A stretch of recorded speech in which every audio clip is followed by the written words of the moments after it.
Hey, what's up, guys? Welcome to Pro Wrestling Extreme Talk.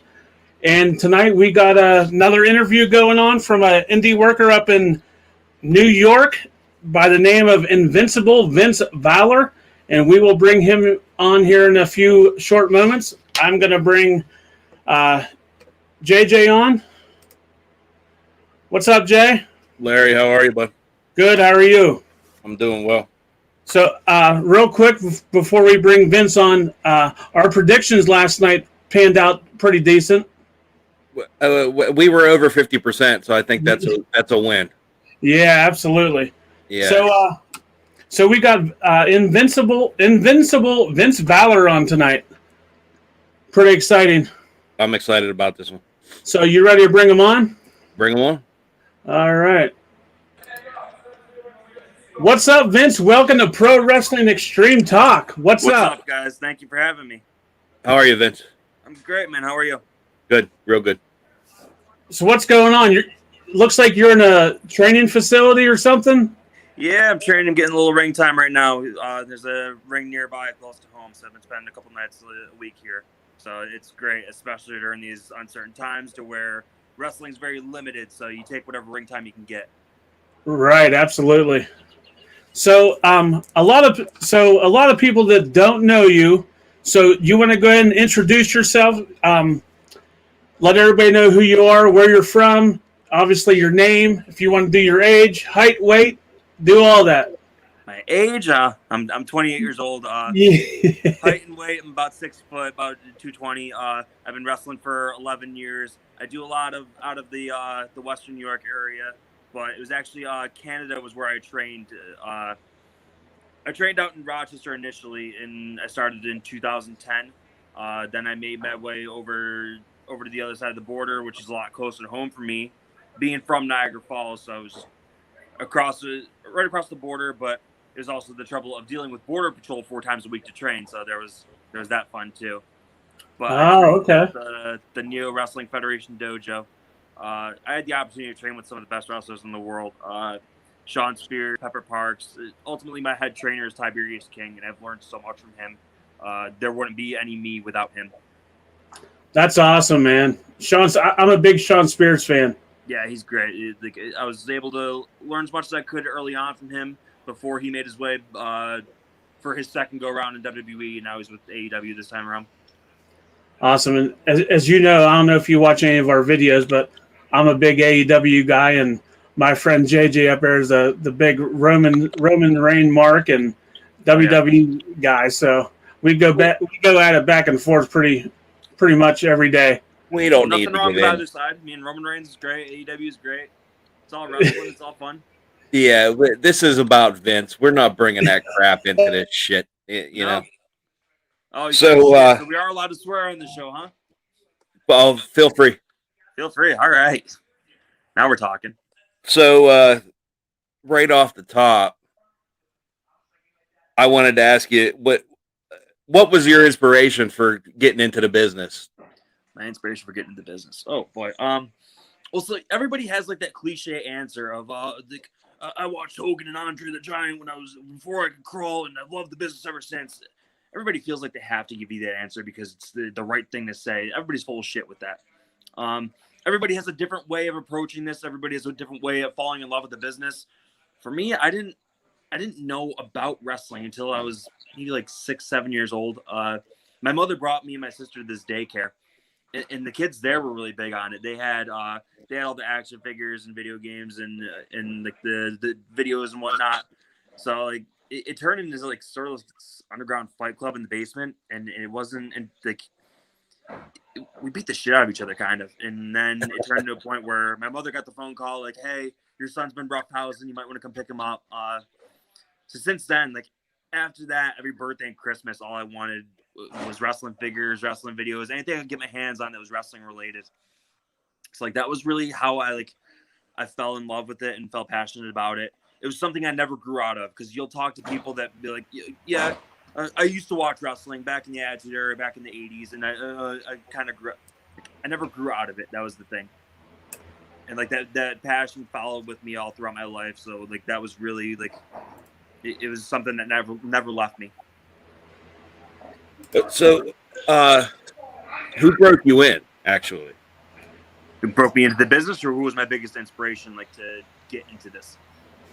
Who broke you in? Who was? I know you mentioned who you trained under. Who actually broke you in and got you started? Oh, I mean, there's a lot of credit to that. Like I do credit a lot to my trainer Tiberius King, but I also I traveled around with a lot of others around. Like when I got my start in Canada, and there was this guy. He goes by many names: Buddy Boom, Bruno Davis.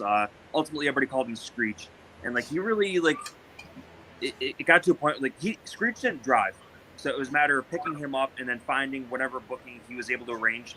He was able to find all these shows and all these spots, but like he was never able to get to them. So it got to a point of okay, pick up Screech, go to the show, he'll get you on. So that was really how I kind of started making my way around Canada, was by driving Screech around these bookings.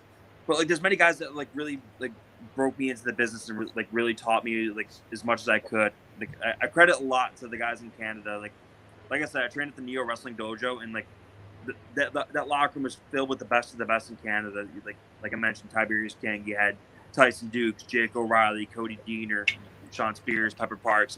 That locker room was really filled with the best, and it was great to be able to, at such a young age in the business, be able to learn from those guys. I was 17 years old when I started, so I mean, this was really new to me. I was intimidated, but it was great to be able to learn under those guys and soak up as much knowledge as I could, be in that locker room, such a star-studded locker room. Awesome. I gotta apologize. I lost you for about a minute. My internet went out for some reason. You left us. Did I bore you already? What's that? We thought you left. Did you get sick of my shit already? No, not at all. Stupid internet, man. It's horrible. So, Jay, what did you cover with them? Did I miss anything? You missed a lot. The meat and potatoes, my brother. I know. I'm gonna have to go back and watch it. We're about to go home. I mean, you missed. Well, yeah. Wait, he gave me the Iggy. We're going home, brother. All right. So, if you're following the script, Jay, where did you end up? You're kayfabe. Yeah, were you paying attention, Jay? Kayfabe. We just went through who broke them in. So go ahead and continue. All right. So Vince, what current feds do you work for? Currently, not many because of COVID. Under normal circumstances, I call Empire State Wrestling my home. It's a place I take a lot of pride in. I anything I could do to help Empire State Wrestling grow and succeed to as much as it can be, to reach its fullest potential. It's my home. It's the place I've loved for damn near since when I started. It's close to home for me. It's around the Western New York area. I mean, like I said, I started in Canada at the Neo Wrestling Dojo, but they had a promotion there that closed up since then. So it was time to find a new home, and that was when I being from the U.S. I figured, okay, let's try to reach out to some of these promotions here. I found my way to Empire State Wrestling. There was Buffalo Championship Wrestling, and there's places around here that I've really been able to call my home for so long. There's other companies I work for too around the area. I wrestle for Southern Tier Wrestling. I've done some work on and off for Imagine Wrestling, and I'll actually be a part of their next event coming up. Awesome. I've done a lot of traveling too. I've wrestled in places like Michigan, Tennessee. So I mean, I've done a lot of traveling, but Empire State Wrestling is really what I call my home. Okay, you took the words right out of my mouth. I was going to ask you if you obviously we're from Johnstown, and I was going to ask you if you worked any, places close to Johnstown, but obviously you said Imagine. I've been there twice. I wrestled Bill Collier. I wrestled Jimmy the Hippie. I'll be on the next one. I don't know who I'm wrestling yet, but okay. Well, I know we're going to be there, so we'll get to meet. Bill Collier, I'm not familiar with him. No, who do you ever beat? Oh, that's great. So, who was the best worker that you worked with in the ring? The best worker, we just talked about him, Bill Collier. He and I have told stories, had some of the greatest matches that I've had. That must have been a part I missed. It's the big psychology and storytelling aspect of it, and nobody does that quite like Bill. He's been able to bring the best out of me in and out of the ring. We talked about who broke me into the business, but he didn't break me into the business. But he helped me along and helped me grow and develop it to be the wrestler that I am today. So I credit a lot of who I am now to what I've learned from Bill, both by being in the ring with him, and like also he's my brother-in-law, so I spend a lot of time with him. So being able to talk and learn as much as I can, like, I credit a lot Right. to him. Awesome. But like on top of Bill, like there's other wrestlers who like I've had a lot of great matches with, and like you develop this chemistry with these guys. Two that come close to heart is a couple of guys out of the New York area, Brandon Thurston and Cloudy. Those guys, I'll wrestle either of those guys every day of the week. I've had some of my best matches with them. So Awesome. All right. So to follow up, I always ask this question: who was, and you don't have to answer if you don't want to, but who was the biggest shithead, either in the ring or in the locker room, that you've ever dealt with? where do I? And don't say Bill Collier. I've done a lot of these interviews, and I've never been asked who's the biggest shithead. So, boy, First time for everything. let's circle back around to that because I got a lot to think. There's a long list of names. I don't know Okay. who stands alone as the biggest shithead of them all. All right, we'll put a pin in it. Right. Maybe have me on for part 2. I'll list off a name of shitheads if we could do that. Yeah, absolutely. So right now in your career, name some of your biggest accomplishments so far. Biggest accomplishments. When you think of Vince Valor, you don't think of a guy that's. I mean, you guys posted the picture. I was a triple champion at one point, but yeah, championships mean to me, but they're not who make me what I am.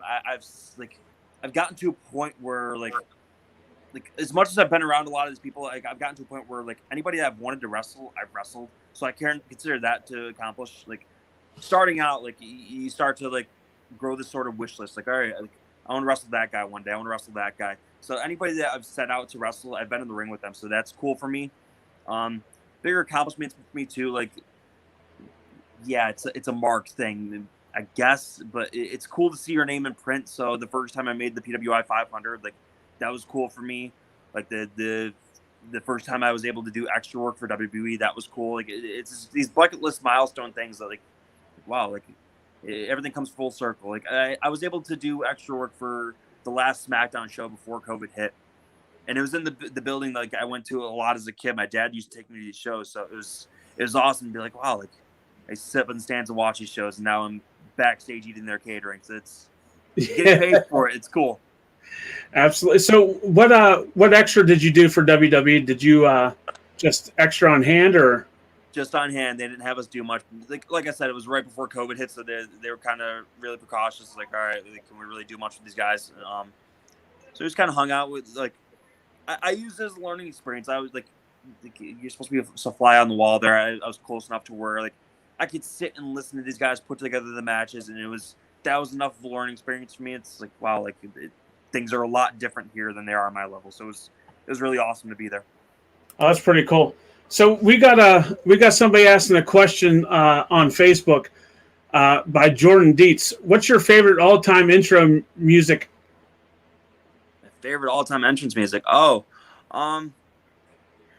boy, very underrated one actually. I'm a big fan of Christian's. Right before he left WWE the first time, the 2005 theme he had, the original beat to "Just Close Your Eyes." I love that theme. Oh, okay. You know what? That until you said that never popped into my mind. But that's one of my favorites. Christian's one of my all-time favorites. So yeah, that's a big one that stands out for me. Okay. Know who had another cool one was Test. Very underrated. Taz, WWE. Test. Oh, Test. I'm sorry. I thought you said Yeah. Taz. Okay. Yeah. So you're a big Christian fan. What do you think of him going to AEW? It's awesome. It's cool in 2021 to be able to see somebody like him get such a fresh start with a new company, a chance to reinvent himself and show that he's still one of the best wrestlers in the world.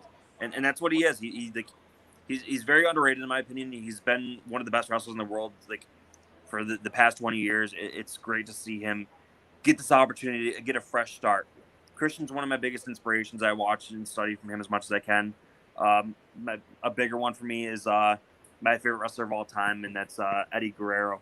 Got him tattooed on my arm here, but yeah, he's very nice. Wrestler of all time. He's a big inspiration for me. So guys like him and Christian, like you don't hear too much. Guys like, oh, who's somebody you watch and learn from? Christian? Like, yeah, that's a big one for me. But Eddie Guerrero, everything from his promos to his in-ring work, but mostly his passion for the business. That's something you can't teach, and that's something that really shines through with him. So do you think that's your favorite era?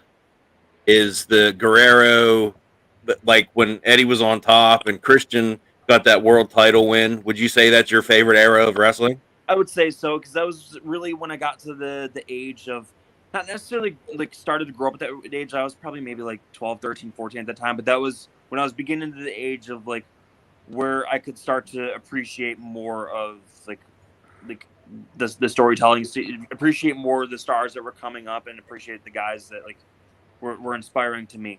And I was about to get to the age too. It's like, all right, like it started to set in. It's like, maybe I could do this. Maybe I could do this. And a couple of years passed, and it's like, all right, 17 years old now, I'm doing this. So that was at the age where it really started to really set in with me.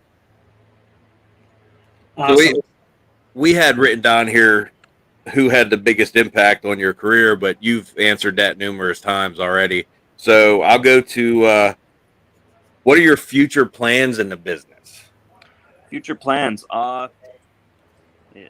Hopefully wrestling gets back to normal soon, to where I can really dive deep into whatever future plans I have for myself.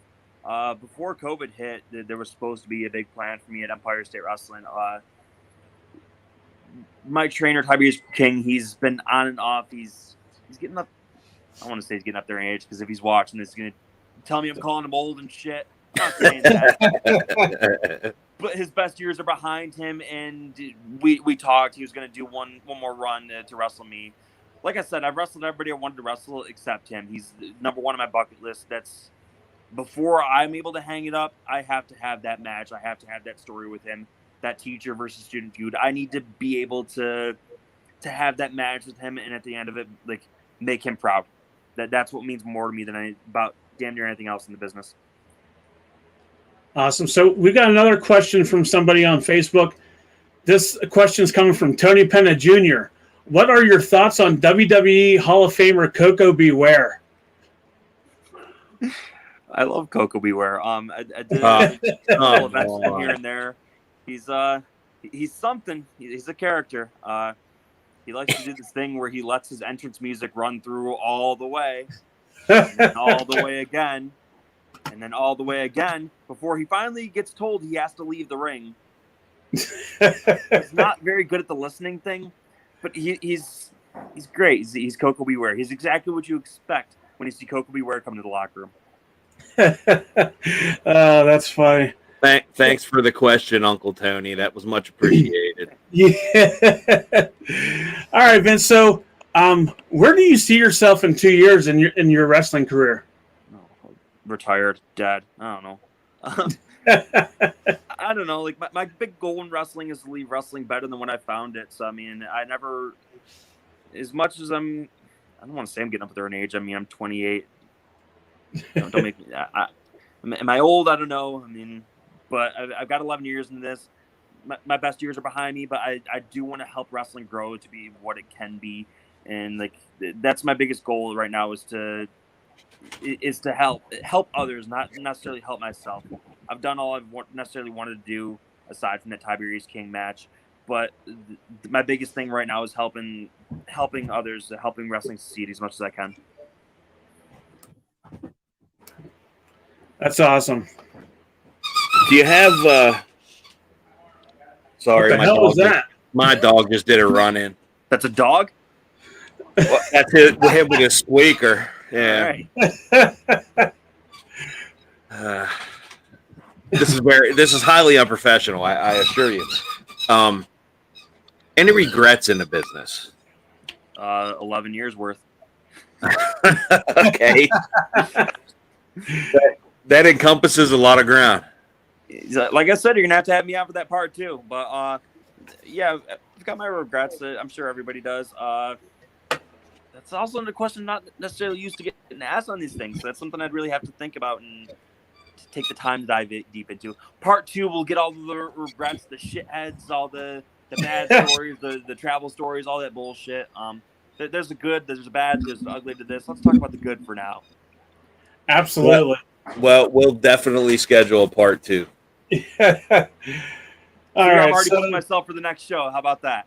Yeah, absolutely. So this is a random question. So you said you did wrestle Bill a few times, Bill Collier already, Yes. and what's your record against Bill? We're not gonna talk about that. I mean, he's probably got 1 or 2 on me. I don't know.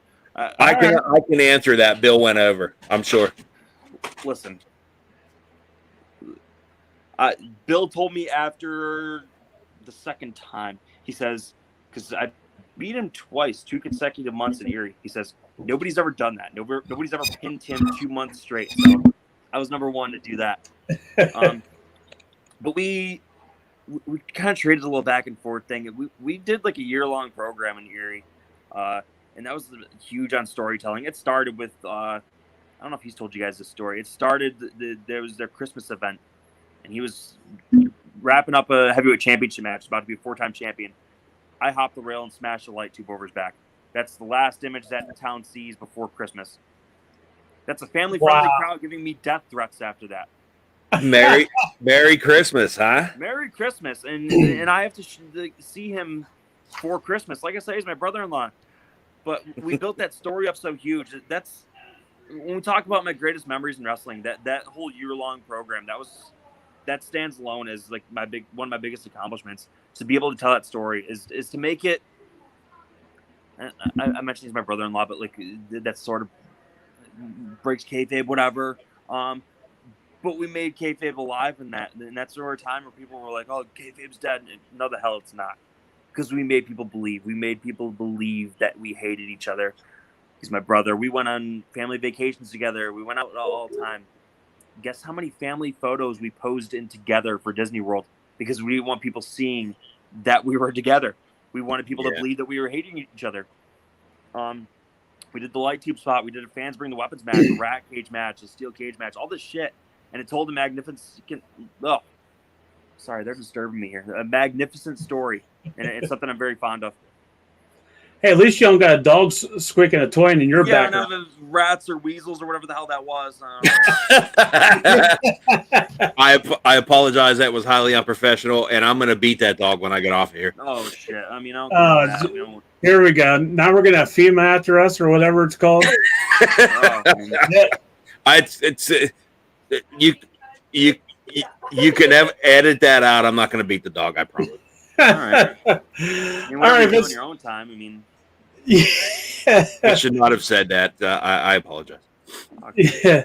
So our next segment with you, Vince, I'm going to give you 10 wrestlers.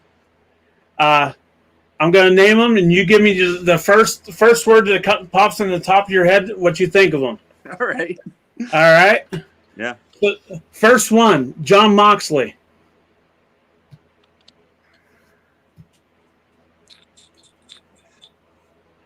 Wild. Kenny Omega.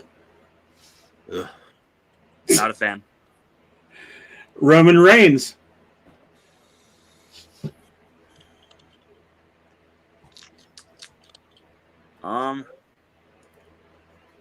What's the word? There's a word for this. Horrible. No, not the exact opposite. Maybe misunderstood. Let's go with misunderstood. Okay. MLW's Jacob Fatu.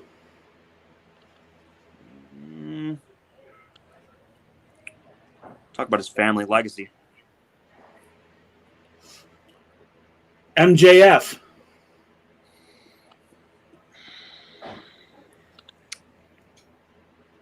Believable. Okay. Sammy Guevara.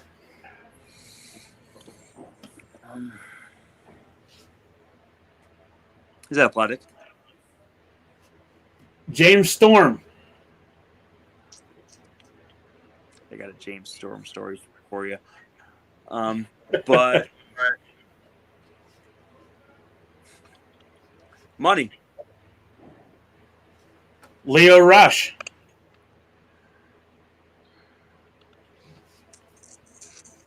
Oh boy. Leo Rush. He kind of got the shit end of the stick, didn't he? Yeah. All right. Then the next one, big time Bill Collier. Who do you ever beat? All right. And then the very last one, Vince Valor. Overrated. Awesome. So that's pretty much all we got right now for you, Vince. We would definitely like to have you on for part 2.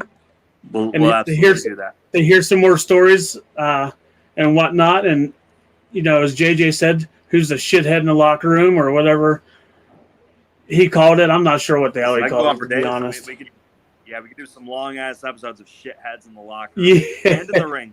Yeah, absolutely. Yeah, because there's a difference. There's locker room shitheads. There's in-ring shitheads. There's real-life shitheads. I mean, wrestling's filled with them. Yeah. Well, we're always looking for content. This may become a series, quite frankly. I mean, maybe I'm a shithead to some people. I don't know. Probably. Yeah, who knows? I mean, we're both shitheads. So, if you're a shithead, that's okay with us. Yeah, you dipped out of the show early when you were talking about who broke me into the business. Thanks, asshole. Yeah, absolutely. Talking about beating his dog. I mean, no. Wow. Yeah, we're both we're not very nice people. Yeah. So that's fine. Anything you want to plug, your social media, please do so. I would actually. I mean, this is on Facebook. You can find me on Facebook. I'm on Twitter, Vince Valor 31. Instagram, Vinstagram 31. At my Pro Wrestling Tees store too. And for the month of April, I'm doing this thing where anything you buy from Pro Wrestling Tees, I'm donating the proceeds of that to charity for autism awareness. So that's something I'm doing. Being that April's Autism Awareness Month, so I'm doing that for the next 2 weeks, 3 weeks is left. That's awesome. That's very awesome, and I've already made a purchase. Thank you, brother. I appreciate that. Yeah. If you have a link, you can post it in the group of the Pro Wrestling Tee store so people can find you. Absolutely, I'll do that. That'd be awesome.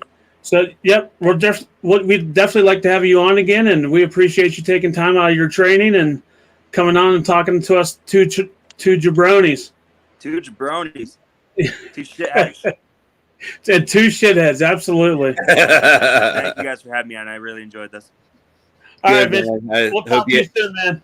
Hope you had a good time. It was a pleasure. Thank you. Thank you, Vince.